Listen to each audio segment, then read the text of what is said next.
The colony world of Vera was a quiet place once. Its surface shone with silver cities, and its people lived in peace. The Veyrons were not warriors.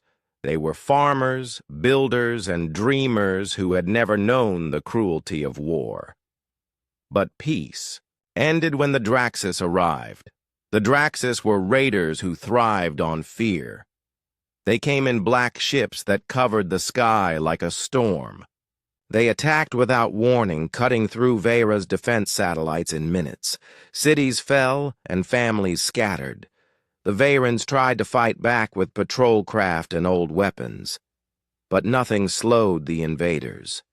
Their ships were too strong, their weapons too many. Every hour more ground was lost. Towers of fire rose in the distance, and smoke choked the air. The Veyron Council met in their high chamber, their faces filled with dread. They knew that if no one helped them, their world would be gone within days. "We must send a call," said Counselor Mira, her voice shaking. "Someone must hear us."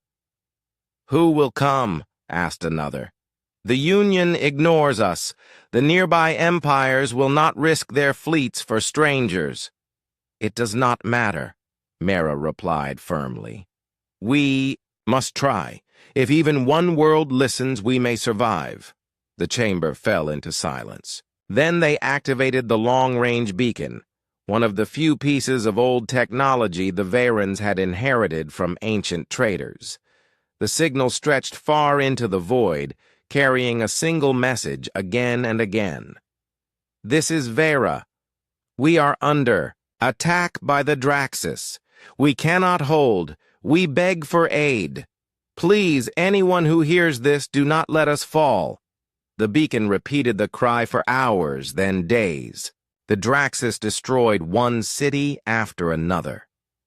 Refugees crowded into underground shelters. Many began to lose hope. Across the galaxy, the message echoed. Some listened for a moment, and then turned away.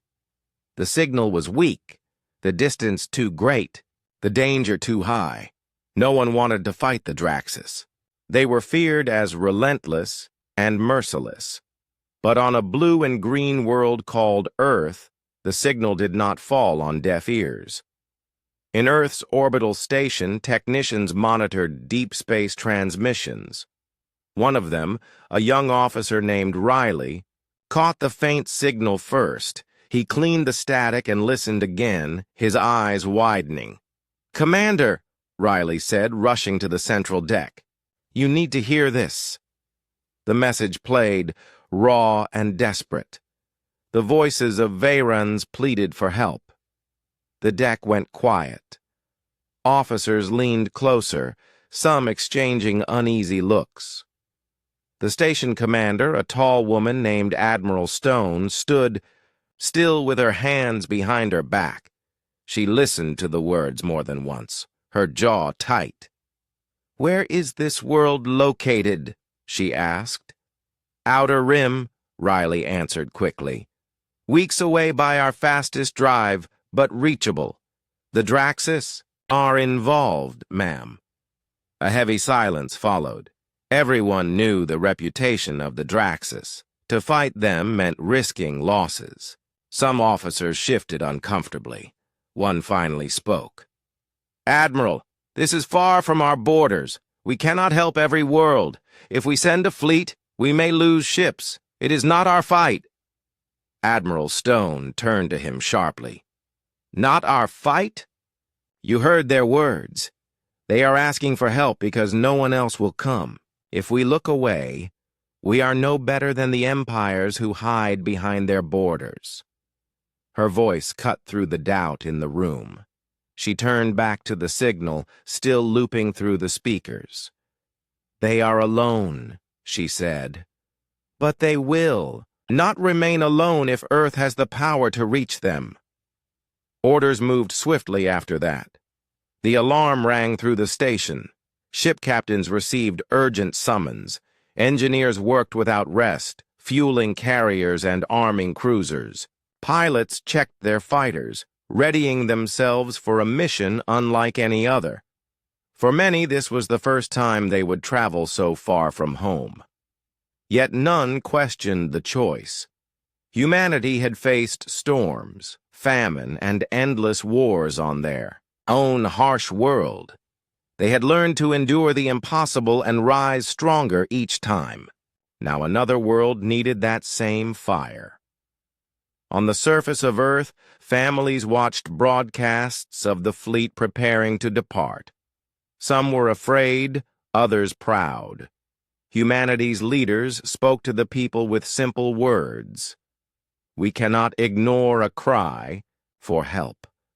We will fight so that hope survives. At last, the fleet assembled in orbit, a formation of steel and light. Battleships, carriers, and medical cruisers aligned in rows that stretched for miles. At the heart of it all stood Admiral Stone's flagship, a massive warship built to endure the hardest battles. She looked at the fleet through her command deck windows. The stars stretched endless before them. Somewhere far ahead, a world burned, waiting for help. "Set the course," she ordered. "We answer their call." Engines flared to life. One by one, the human ships vanished into faster-than-light travel, streaking toward the distant cries of Vera. Far away, on the ruined colony, the beacon still repeated into the darkness. The Verans no longer knew if anyone would come. But their message was no longer unanswered. Deathworlders were on their way. The human fleet surged through faster-than-light space, a trail of steel and fire heading toward the rim. On every deck, men and women prepared for what lay ahead. Engineers tightened bolts and checked reactors. Pilots studied maps of alien skies. Medics arranged supplies, knowing soon they would treat not only humans, but strangers they had never met. Yet before the launch, the decision to fight had not been simple. On Earth, leaders gathered in the grand chamber of the Global Council. The signal from Vera played for all to hear. The words were broken by static, yet the fear within them was clear. Every delegate sat in silence until the recording ended. Finally, one elder spoke. "Why should we risk lives for those we do not know? The Draxus are not our enemy. They have not attacked Earth. This fight belongs to Vera alone." Others nodded, their faces grim. The cost of war was heavy, and no one wished to send sons and daughters into danger. The chamber began to fill with cautious voices. Some feared the Draxes. Others feared the weight of resources that would be lost. But Admiral Stone rose from her seat. She was a soldier who had fought in Earth's hardest wars, and her voice carried the strength of that history. "Listen to the words again," she said. "Not the weakness in them, but the courage." The Verans called into the void, knowing no one might answer. "They are not our people, but they are lives. If we turn away, then one day when we call for help, who will answer us?" Her words struck the chamber. She spoke not of conquest, not of glory, but of duty. The chamber grew quiet. Some delegates lowered their eyes, ashamed of their earlier fear. Another voice rose, a younger representative from the southern nations. "If we act, the galaxy will see who we are. They will know that humans do not ignore cries for help." The debate continued through the night, but by dawn, the decision was made. Humanity would send its fleet. Earth would not look away, Admiral. Stone returned to orbit, her orders in hand. The fleet was to be the largest mobilized since Earth had first taken to the stars. Factories on the surface ran without pause, producing ammunition and armor. Docks above the planet filled with supplies. Crews boarded ships with quiet determination. In the mess halls, soldiers spoke among themselves. Some were afraid, others excited. A pilot named Cole told his squad, "They say the Draxus fight without mercy. Good. Then they will see what mercy costs them." Laughter broke the tension, though in their hearts they all knew what awaited them could be death. Medics spoke in hushed tones about alien biology. "We know nothing of the Veyron body," said one nurse. "How do we treat wounds we do not understand?" Her teacher placed a hand on her shoulder and said, "We will learn, as we always have. That is what makes us human." The fleet prepared in unity. Every person, from the lowest technician to the highest captain, knew they carried more than weapons. They carried the hope of a people who believed no cry for help should go unanswered. Back on Vera, the situation grew worse with each passing day. The Draxus destroyed farms and factories. Families hid in caverns while hunters from the sky searched for them. The beacon continued to send its signal, but hope faded. Many believed no one would come, yet above Earth, the fleet was already complete. Hundreds of ships floated in orbit like a wall of iron. They stretched from one horizon to the other, their weapons gleaming in the sunlight. At their heart stood the flagship Resolute, under the command of Admiral Stone herself. The day of departure arrived. Across Earth, billions watched the broadcast. Screens lit up in every city. Families gathered together, eyes fixed on the sky as the fleet prepared to leave. Admiral Stone's voice carried across the world. "We go not for conquest. We go not for riches. We go because we are human, and humans do not turn their backs on those who call for help. Today, we carry the fire of Earth into the stars, and that fire will not be quenched." Her words were met with cheers and tears. Soldiers saluted. Families held each other tightly. The engines of the fleet roared to life, and one by one, the ships leapt into faster-than-light travel. The galaxy was vast, filled with countless civilizations that often looked away from suffering. But Earth had chosen a different path. The decision was made, and it would change everything. As the stars bent around them and the fleet raced toward Vera, Admiral Stone stood at the center of her command deck. Maps glowed across the walls. Officers worked with steady hands. "Remember this," she said to her crew. "We are not only fighting the Draxus, we are fighting despair itself. When we arrive, let them know that humanity heard their call." The fleet cut through the darkness. Each ship a promise, each engine a declaration. The decision was sealed. The Deathworlders were coming. The colony of Vera lay in ruins. Smoke rose from broken cities, and the ground shook under the weight of Draxus war machines. The skies were filled with black ships that circled like vultures. For the Veyrans hiding in caverns and shelters, every day was a struggle to live. They whispered among themselves that no help was coming. In one cavern, children huddled around a dim lamp.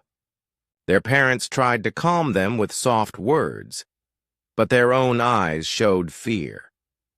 Counselor Mira moved among the people, speaking encouragement though her heart was heavy.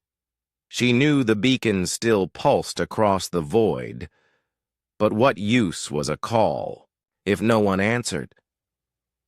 High above the world, the Draxus fleet grew restless.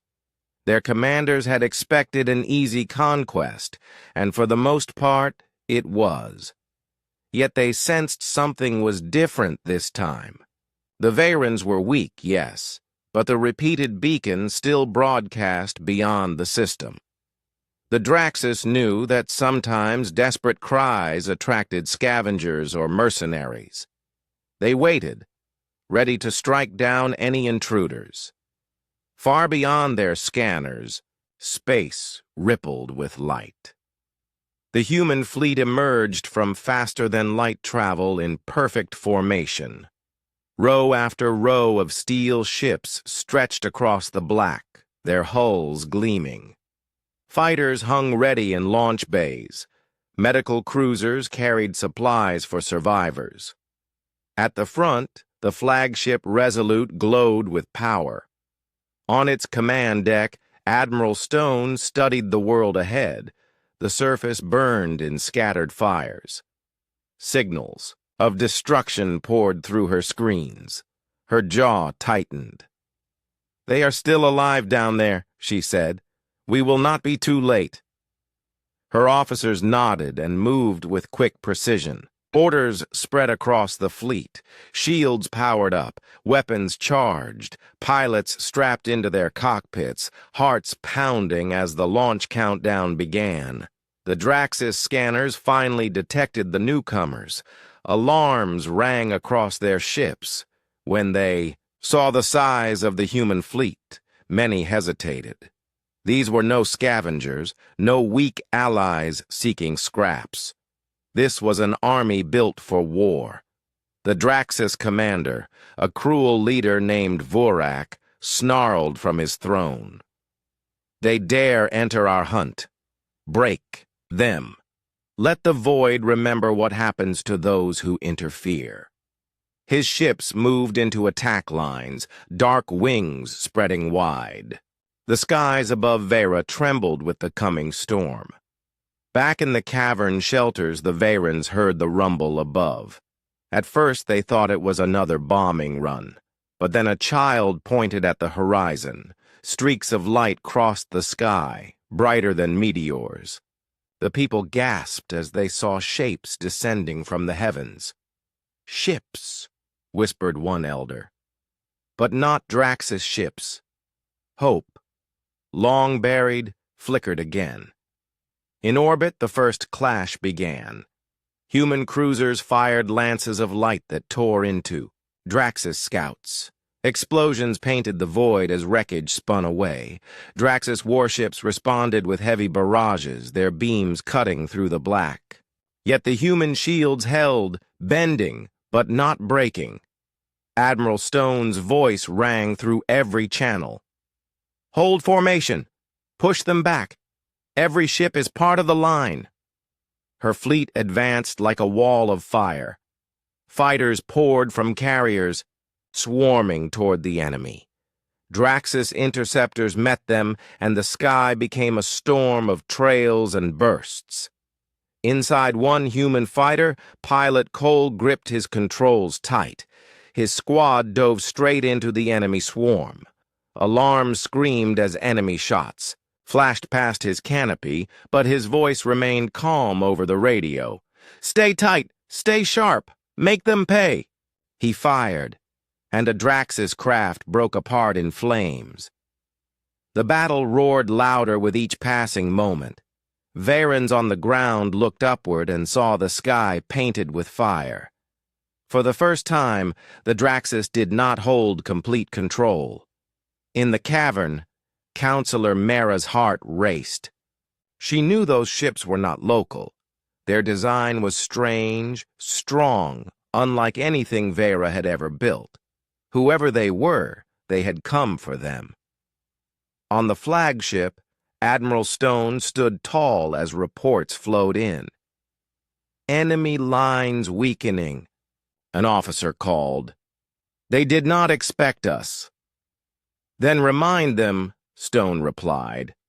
"Remind them that when humanity arrives, it does not retreat."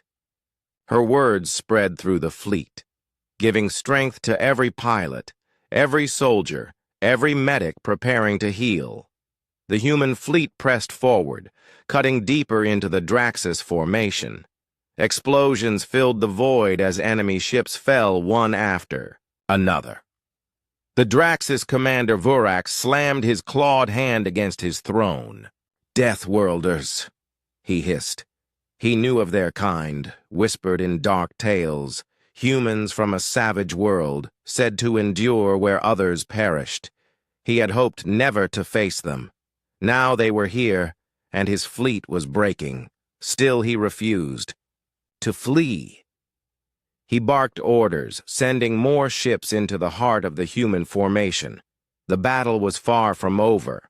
But on the ground, the people of Vera felt a change in the air. The beacon had not been ignored. From across the stars, the Deathworlders had come. The sky above Vera was a storm of fire. Human ships and Draxus warships circled one another like predators. Explosions burst in the void, scattering debris across the orbit of the world.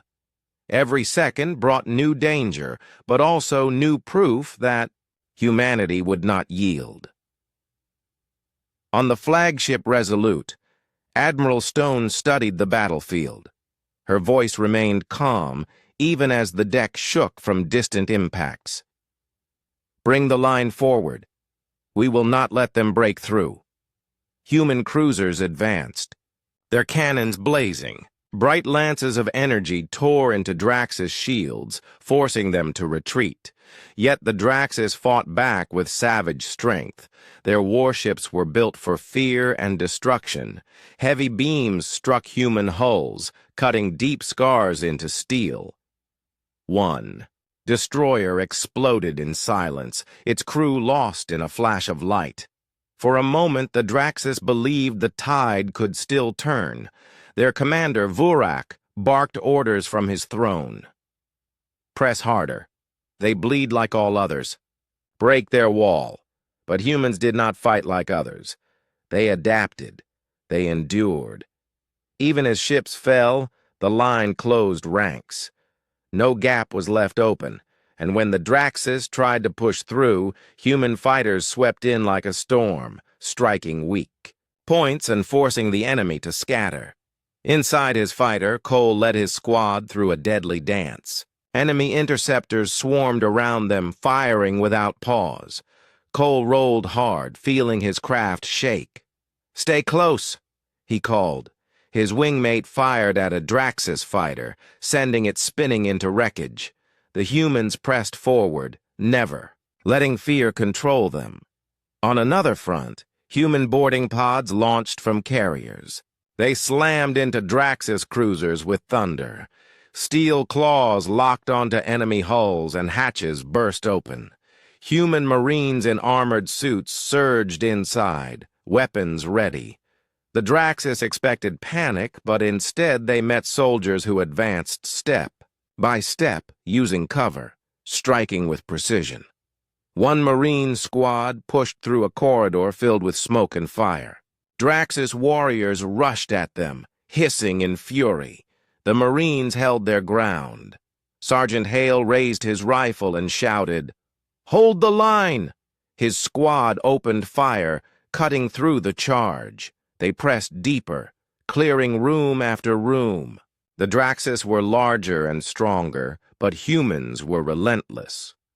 On the ground below, the people of Vera watched in awe as burning wrecks fell through the sky. Each explosion above was a sign that their world was not yet lost. Counselor Mara stood outside the cavern, her eyes fixed on the heavens. She whispered a prayer of thanks to whoever had come. Back in orbit, the fight reached its peak. The Draxus fleet, though fierce, began to falter. Their ships were designed to terrify weak prey, but these were not weak prey. These were Deathworlders, born from a planet of storms, hunger, and endless struggle. Every blow the Draxus dealt was returned twofold. On the Resolute, Admiral Stone received a report. "Admiral, enemy lines are collapsing. They are pulling back toward their flagship." Stone's eyes narrowed. "Then we push harder. Show them they cannot run from what they began." The fleet responded with perfect unity. Battleships fired, in a steady rhythm, tearing holes in Draxus armor. Fighters weaved between enemy cannons, striking engines and weapon mounts. Boarding squads disabled enemy cruisers from the inside, forcing more Draxis ships to drift powerless. Vurak's throne room shook as his flagship came under fire. He snarled at his officers. "These humans are not prey. They are poison. They will spread across the stars if we let them." His words carried fear, though he would never admit it. He had fought many foes, but never one that fought with such iron will. Still, he refused to surrender. He ordered his forces to strike one last time. A group of Draxis cruisers broke formation and hurled themselves at the center of the human fleet. The clash was brutal. 2 human ships fell, but the rest held their ground. Human gunners destroyed the attackers, leaving nothing but drifting wreckage. Inside his fighter, Cole saw the last wave break. "They are falling back," he said over the radio. Cheers filled his headset, but he reminded his squad, "Stay sharp. A cornered beast is most dangerous." He was right. Vurak's flagship unleashed a desperate barrage, its massive cannons shaking the void.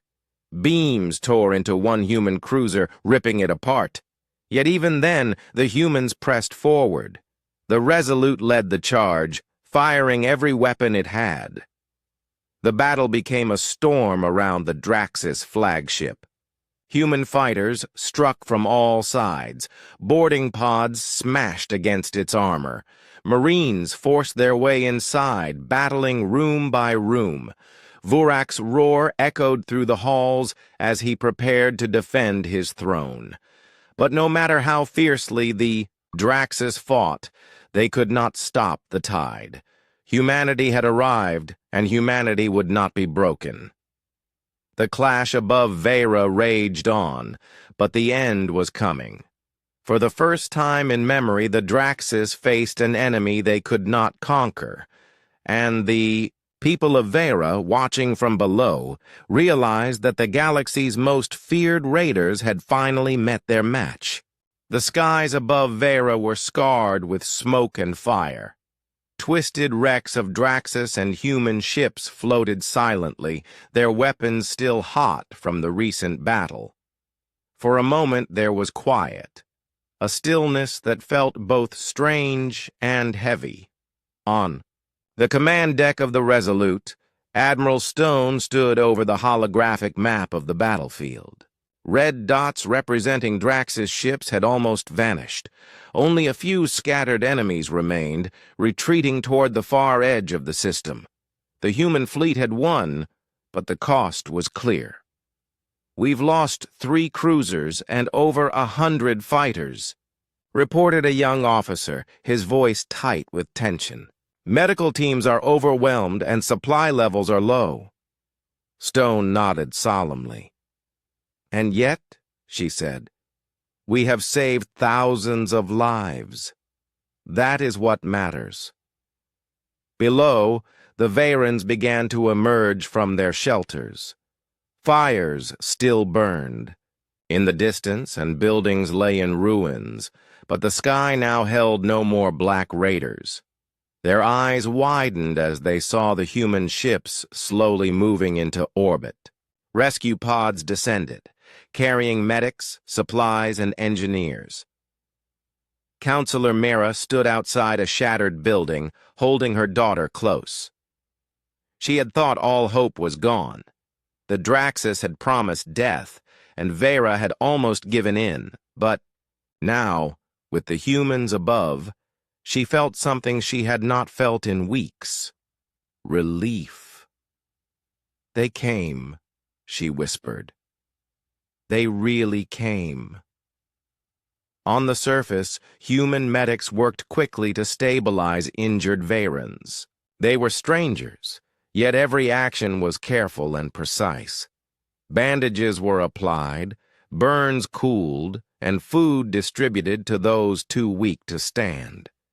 The humans moved as if they had done this many times before, and in a way, they had. Survival had taught them endurance, compassion, and speed. Engineers from the fleet began repairing critical systems. Communication towers were rebuilt, power generators restored, and transport routes cleared. In the cities that still stood, people came out of hiding, watching in awe as humans coordinated their efforts with calm efficiency. Admiral Stone watched from orbit, her mind alert to every movement. She knew the Draxus could regroup. They were dangerous and cunning. But for now, humanity had given the Vayrans a chance to rebuild. That was victory enough. In the shadows of a ruined plaza, Draxus, survivors fled toward the edge of the system. Vorak, their commander, knew they had been beaten. His fleet was broken, many ships destroyed, many more crippled. His pride burned as fiercely as his anger. He had underestimated humans, calling them mere savages from a harsh world, but their strength, skill, and will had proven far greater than he imagined. On one human ship, Cole looked down at the surface. Fires still burned, but people were moving. Children clutched parents' hands and families began to rebuild their shattered lives. Cole felt a quiet pride. "We did it," he said. "They're safe. For now." Yet he also knew the cost. He had watched comrades fall, seen ships torn apart, and heard the screams of those caught in battle. Victory was not without pain, but it had been necessary. And the lesson was clear. Humanity never ignored a call for help. Counselor Mara walked through the streets, her eyes meeting humans working alongside her people. Engineers from the fleet taught Vayrans how to repair systems. Medics trained local volunteers. Soldiers helped carry supplies. Each human acted with purpose, yet with respect. They were powerful, yet they did not dominate. They were saviors, not conquerors. As evening fell, the sky turned deep blue. Human ships remained in orbit, their lights shining like stars above the recovering cities. Fires were controlled, wounded were treated, and people dared to hope again. Admiral Stone addressed the fleet through the communication network. Her voice was calm but firm. "The battle is over, but our work is not finished. We must help rebuild what was lost, protect those who cannot protect themselves, and prepare for any threat that may return. Humanity has answered the call, and that will echo across the galaxy." For the first time in weeks, the people of Vera could breathe freely. The Draxus threat was not gone forever, but the most immediate danger had passed. A world that had almost been destroyed was given a second chance. And in that chance, the Vayrans began to understand something new about the humans who had saved them. They were fierce, strong, and fearless. But they also carried something far more powerful than weapons or warships: hope. As night fell over the broken cities, the survivors looked up at the orbiting fleet. The humans were still there, still watching, still protecting. The signal of the SOS had been heard. The Deathworlders had arrived, and they had changed the course of a world. Some Vayrans knelt and whispered prayers of thanks. Others simply watched, their hearts full of wonder. The Draxus had been defeated, but more importantly, the Vayrans had learned that there were civilizations in the galaxy who would answer a call for help, even at great cost. On the Resolute, Admiral Stone watched the horizon. The battle was over, but her mind was already on the next steps. Humans had made a promise. No SOS would ever go unanswered. That promise was now written in fire and steel above the world of Vera. The first human shuttle landed gently on the plains outside Vera's capital city. Dust rose as the engines powered down, and the Verans gathered at a safe distance, their eyes wide with curiosity and wonder. They had watched the humans fight from above, but now they were face to face with the beings who had saved their world. Counselor Mera stepped forward, flanked by a few trusted advisors. Her heart pounded in her chest. She had expected warriors, perhaps mercenaries, maybe even conquerors. Instead, what stepped from the shuttle were soldiers in well-crafted armor, carrying no weapons unnecessarily, and engineers with tools in their hands. Admiral Stone led the group. Her presence was calm and commanding, yet there was no threat in her stance. She looked at the Verans and nodded. "I am Admiral Stone," she said, her voice carrying clearly across the field. "We came because you sent a call for help. We do not leave those in danger," the Verans whispered among themselves. None had ever seen a human this tall, this strong, or so certain in their words. Mera found her voice. We did not expect anyone to come," she said. "Our people have suffered greatly, and yet, here you are." Stone inclined her head. "You are alive. That is what matters. Your world can be rebuilt. Your people can live in safety. That is our duty, as we understand it." The counselors were hesitant. They had feared humans might demand tribute, domination, or control over their planet. But Stone made no such claim. Instead, her team began distributing supplies, medical aid, and technical manuals to assist in repairs. Engineers walked alongside, Verans, showing them how to restore power grids, communications, and water systems. One Veran boy approached a human medic, eyes wide with curiosity. "Are you like us?" he asked. The medic smiled gently. "We are different," she said. "But we understand fear, and we understand hope. That is what brought us here." Mera felt a weight lift from her shoulders. The humans had not come for glory, nor for resources. They had come for life itself. The Verans began to see them not as strangers, but as allies, as friends. Admiral Stone spoke again, addressing the council. "We do not ask for payment. We do not seek to rule. We fight and protect because it is right. You will rebuild, and your people will thrive. If you wish, we can also train your defenders, so that your world is stronger against future attacks." The counselors looked at one another, astonished. Never had another species offered help without expecting something in return. Never had a civilization crossed the galaxy to answer a call for aid simply because it was needed. One elder finally stepped forward.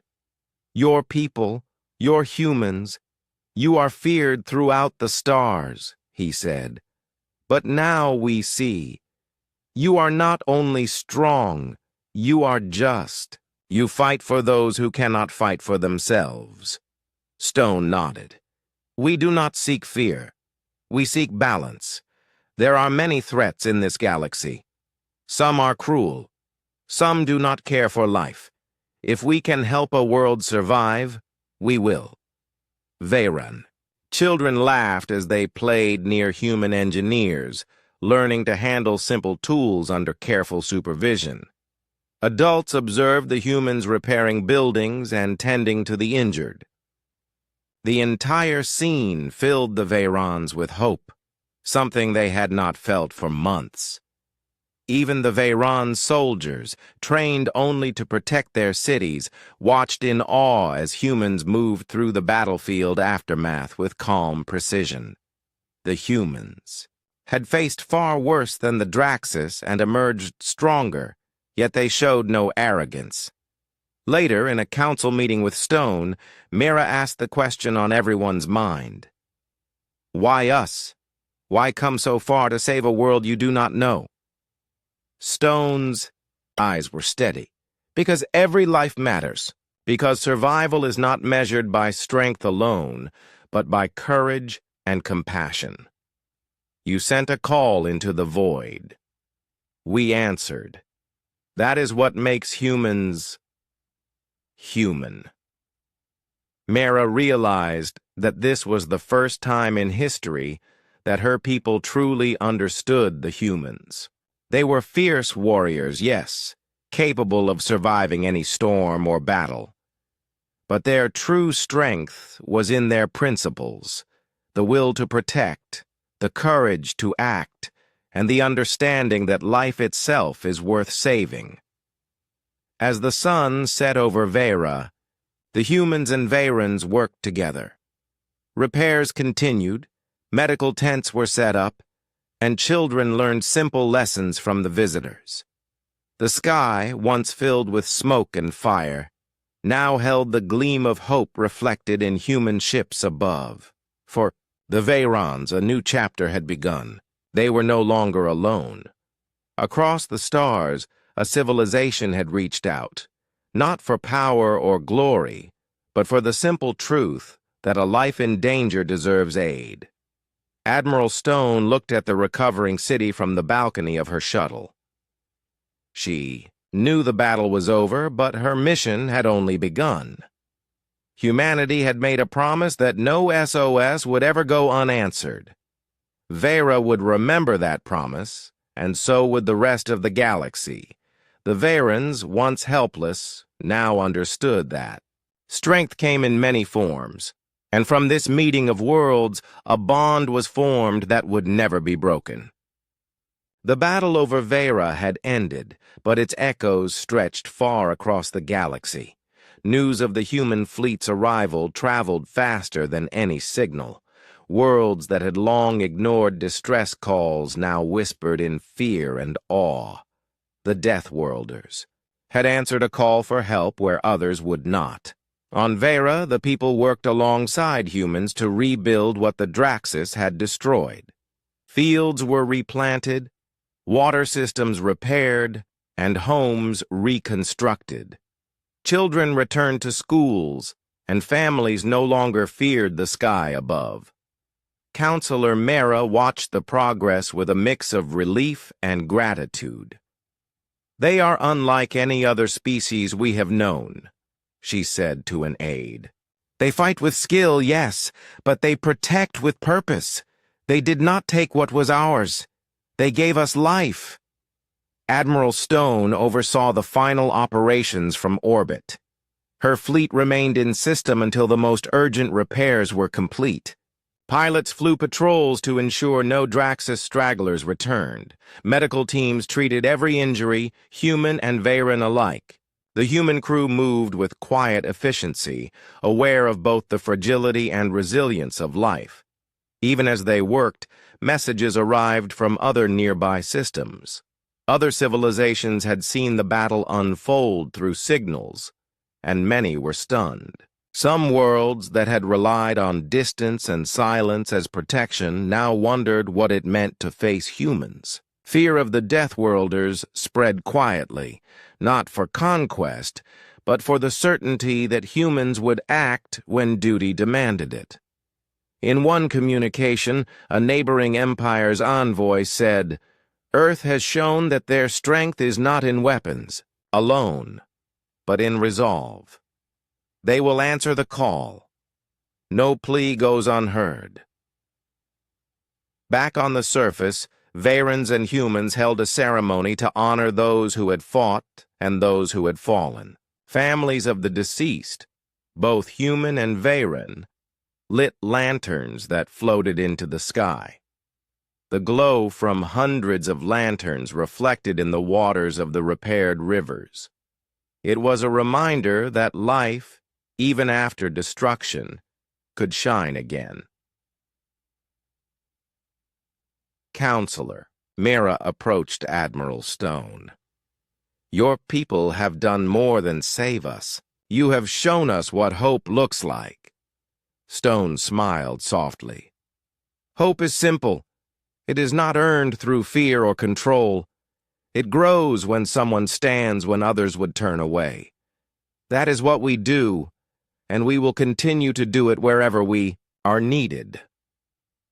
In the days that followed, the Draxis retreated far into the darkness of space. Their power broken and pride wounded, they avoided Vera and other systems humans might protect. The galaxy had learned a new lesson. The Deathworlders were not a people to ignore. Cole walked through the recovering streets of Vera, seeing children play and families rebuild. He thought about the battles, the loss, and the courage of his comrades. Every scar, every memory, had led to this moment. A world saved. One Veran child ran up to him, holding a small carved toy. "For you," the boy said, eyes shining. "Thank you for saving us." Cole knelt and took the gift. "We only did what had to be done," he said. "Your world has hope now. Guard it well." The humans knew it was time to return. Their work was complete, but the impression they left would last. Ships powered up for faster-than-light travel, and the fleet assembled above the surface one last time. The Varans waved, faces full of gratitude and awe. Admiral Stone gave her final command. "Set the course for home. We will return if called again, and the galaxy should remember this day. No SOS goes unanswered." As the fleet vanished into the stars, Vera looked different. Where once there had been fear and despair, now there was life and hope. The sky, once blackened with enemy fire, was now clear and bright. News continued to spread across distant systems. Humankind's reputation grew not as conquerors or invaders, but as protectors. Stories were told of the humans who crossed light years to answer a desperate call, who fought relentlessly, and who rebuilt a world without asking for anything in return. Some empires grew wary, but the cautious ones understood. Humans were not to be provoked. They fought fiercely, but they also fought for justice, and that made them unpredictable in the eyes of those who only understood power as domination. In the quiet moments aboard the Resolute, Admiral Stone watched the stars. She knew that many worlds would test humanity in the future, many calls for help would come, and the galaxy was vast and dangerous. Yet she also knew this. Humans had shown what they could do when they acted not for glory, but for life. The SOS from Vera had not been ignored. Humanity had answered, and the galaxy had learned that when Deathworlders came, hope followed, and life itself could be defended even in the darkest corners of space. Somewhere, far across the stars, other civilizations listened. They would think twice before leaving cries unanswered. Humanity had sent a message to the galaxy, one written not in weapons alone, but in courage, compassion, and unwavering resolve.